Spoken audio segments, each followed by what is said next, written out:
Good afternoon. My name is Dayne DuVall, and we are going to talk about telehealth during COVID. So let me share my screen with you, and we'll get started. Again, my name is Dayne DuVall. I am a licensed massage therapist in the state of Florida, and I'm also a certified Alzheimer educator, and I work with Southeastern University. This is provided to you from a grant from the federal government, and so we're going to go ahead and talk about how you can have an appointment with your doctor without going to the doctor's office. So first of all, what can telehealth do for you? First of all, it can be used for urgent care, including evaluation of COVID. Also, it can be used for express care for quick diagnosis of conditions such as sinus infections, rashes, stomach virus. It can be used in primary care. It can be used in mental health counseling, diabetes management, and consultation with specialists. This is according to the Mayo Clinic on some of the things that can be done for you through telehealth. Look at telehealth as a video chat. I'm sure many of you are using this now to discuss things with your family, your friends. You contact through Zoom or Skype or FaceTime or some other platform like Duo. So look at it as the same thing. It's like having a video chat with your doctor. So listen to these few ideas that we have on how to prepare for the video medical appointment or video chat with your physician. First of all, follow the instructions for downloading the program or app that you get from your healthcare provider. They will provide you with either an app to use, or maybe they have some other type of in-house program, but they will give you instructions on what system to use. Also, make sure that your camera, speakers, microphone, headset is working, that whether you can use a computer or a smartphone or a tablet, make sure that you understand what equipment that you need to use for this. Also, find an area that has a strong Wi-Fi signal, or if you're using a mobile phone, make sure that you have a good connection. Also, make sure that you have enough battery power. Find a quiet place in your home so that you won't be interrupted while you're having the discussion with your doctor or physician. Make sure that, like you can see with me right now, that the camera is aimed at your eye level and that there's not a whole lot of stuff going on in the background so that the doctor can get a good view of you, but eye level. That way you're just like when you're speaking to someone in person, you want to look at their eyes. Make sure, and it's absolutely fine to have another person in the room with you during your appointment. Make sure that you let your doctor know and tell them that it's okay for that person to be there, and the physician can openly discuss your conditions and any other type of medical conditions, and that it's perfectly fine for you to do that. So here are some step-by-step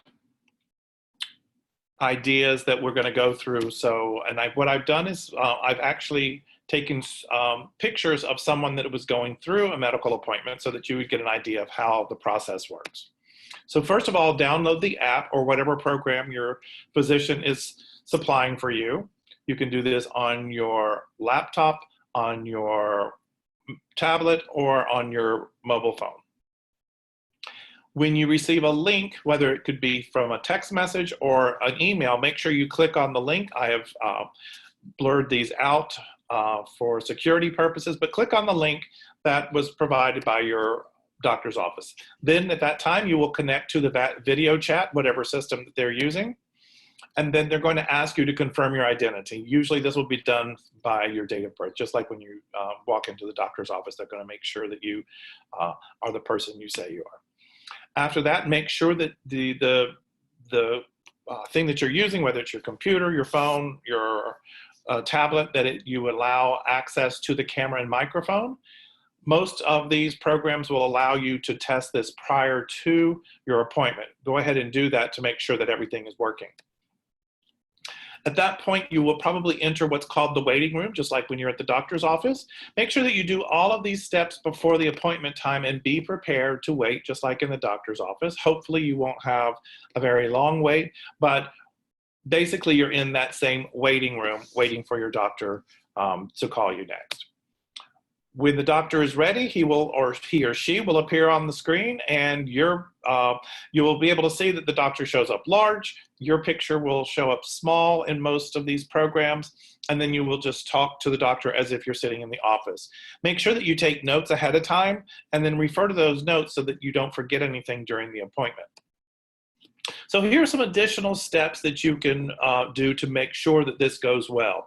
Make sure that you connect through a Wi-Fi system. Do not use a public unsecure Wi-Fi system. That way no one else will be creeping in on your conversations. So what you need to do is then go to your settings on your smartphone or tablet. And this presentation will be available to you through the organization that set this up for you.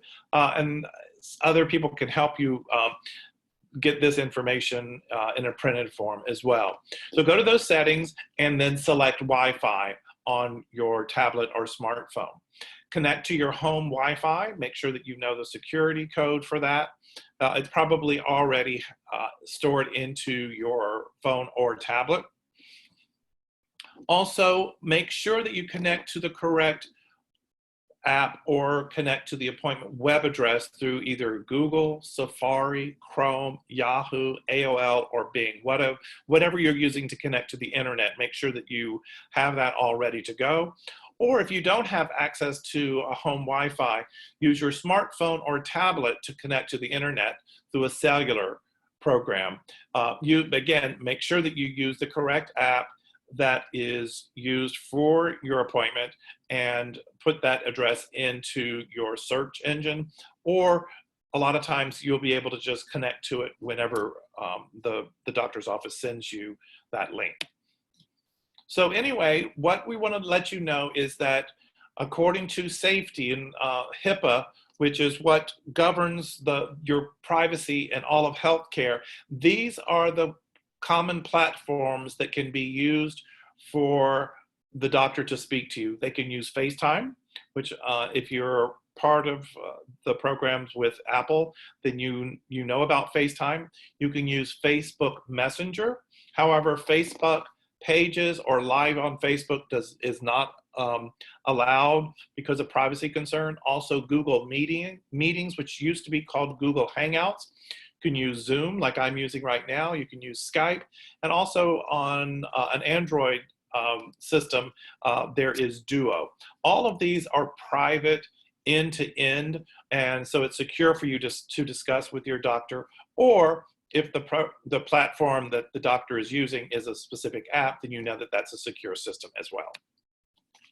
If you don't have a cell phone, a tablet, a laptop, or you don't have internet access, please inform the doctor's office, because then what they will do is they will call you on a cell phone or a landline, and they will conduct the appointment with you by the telephone. So whenever you're ready for the doctor, this is something that you can do before your appointment. Make sure that you're tech ready. Do you need a computer? Is a smartphone okay? Is a tablet okay? Do you need to download something? Remember, they're going to tell you what to use, so make sure that all that is done ahead of time. Check with your doctor. Make sure that Medicare will pay for your telehealth, and especially during COVID, it is. They've changed a lot of rules to allow for this during COVID, and hopefully that's going to stay around forever, because we know that it's much easier for just simple things, for medications, for just a referral, or for getting a refill on your prescription. It's a lot easier than having to get ready and go and sitting in the doctor's office. Make sure that you make an appointment, get the specific instructions on how to make the appointment. And maybe it's just like calling in, but a lot of times they'll want you to figure out, you might have to do it digitally, you might have to go through what they call a healthcare portal to make your appointment. But anyway, make sure that you have an appointment. And then whenever you're talking to the person to make the appointment, make sure you describe your symptoms. And remember, if it's an emergency or if it's life-threatening, don't call your doctor's office, call 911. If it's an emergency, dial 911, and then that way you will be taken care of in an emergency. Always make sure that you have security on your systems do not use public Wi-Fi. For instance, at a library or anywhere else that you're not, where you don't, if you don't have to use a password to sign in, then that's not secure. Again, you might be in the waiting room, so just be patient.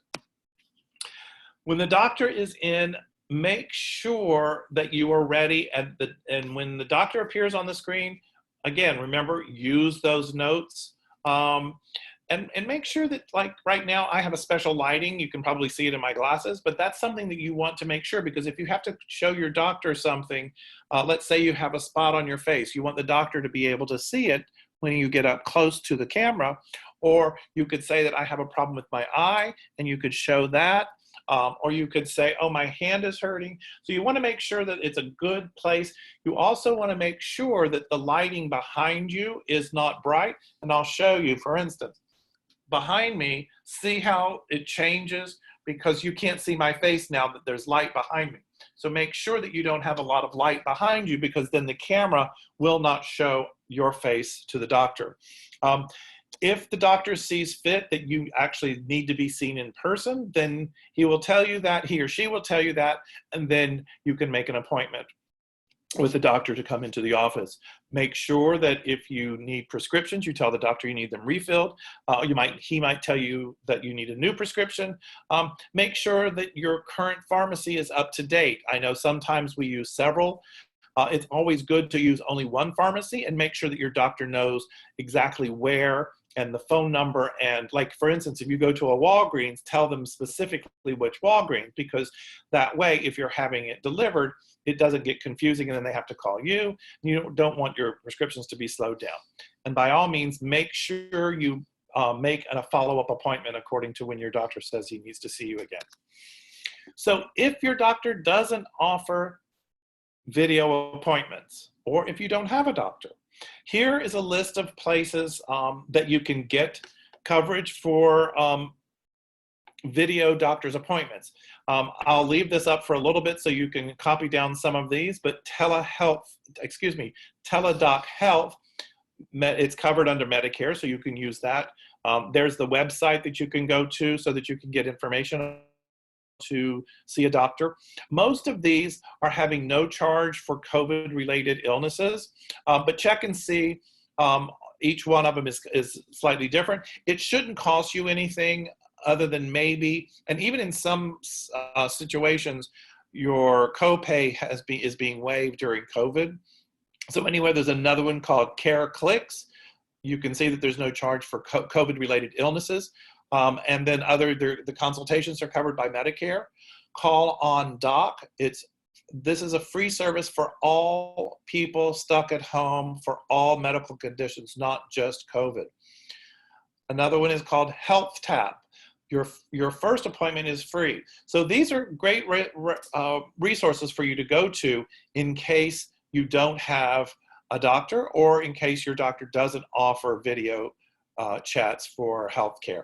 Another one is called Hey Doctor, and that's provided by GoodRx. Again, here's a little bit of pricing. K Health, again, information on the website, and Row, which is a free COVID assessments. They don't deal with everything, but they'll let you know if you have possibly COVID, and then they'll let you know where to go for assessment and further assessments and treatment. So something that I want to really get across here is, if you are experiencing any of the following, make sure you contact your healthcare provider. First of all, in an emergency, skip the healthcare provider and dial 911. Don't waste your time in an emergency by calling your doctor. They're only going to tell you, and you know when you call them, the first thing they tell you on the recording is, if this is an emergency, please hang up and dial 911. Dial 911 first. If you are having the symptoms of COVID, which are fever or chills, cough, shortness of breath, or difficulty breathing, and there's a whole list of other symptoms, but these are the main ones. If you are having those symptoms, then call your healthcare provider and they will give you advice on what to do and the seriousness of your condition. If you have chronic health conditions that change or become worse, make sure that you call your healthcare provider. Also, if you have any new illness or injury, please contact your medical provider. Please keep in mind, people have died from non-COVID health concerns because they didn't seek medical attention. I cannot stress this enough. People are afraid of COVID, so they don't get help for things that are necessary. Please don't be that person who didn't call 911 or their doctor because you were worried about COVID. Don't be concerned about hospitals. Every hospital is very careful to protect all patients from COVID. If you are experiencing a medical emergency, please do not hesitate to get to the hospital or call 911 to receive help.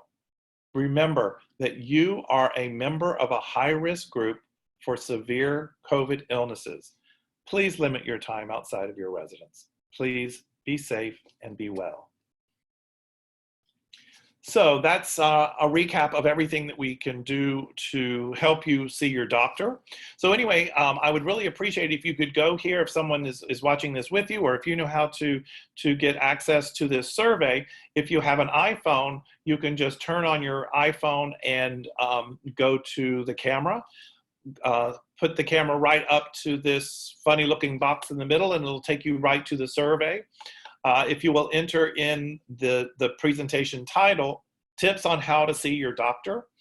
And then there are 6 questions that I would really like for you to answer. Basically, we're able to keep track of how well we're doing in our education system here at Nova Southeastern University. Also, if you have an Android, there are ways that you can access what's called a QR code. So either way, please, and if you aren't able to access it, take a snapshot of this or write down this code where the website is. It's that long redcap.nova.edu /redcap/surveys, and then all of that. If you can copy that down and go to that, it really does help us in providing further education systems and ideas for us to reach out to the community and help you during COVID and many other areas of expertise that we'll be providing from Nova Southeastern University. Again, please take this survey. It's a very quick, you can do it in 2 or 3 minutes. Here is my contact information. If you need, have any questions, or you need any other concerns, or would just like to reach out to me for comments or questions, here is my email address. My name again is Dayne DuVall, and I work with Nova Southeastern University, the Geriatric Workforce Enhancement Program, part of the College of Osteopathic Medicine, the Department of Geriatrics. Again, thank you very much, and please be safe and be well.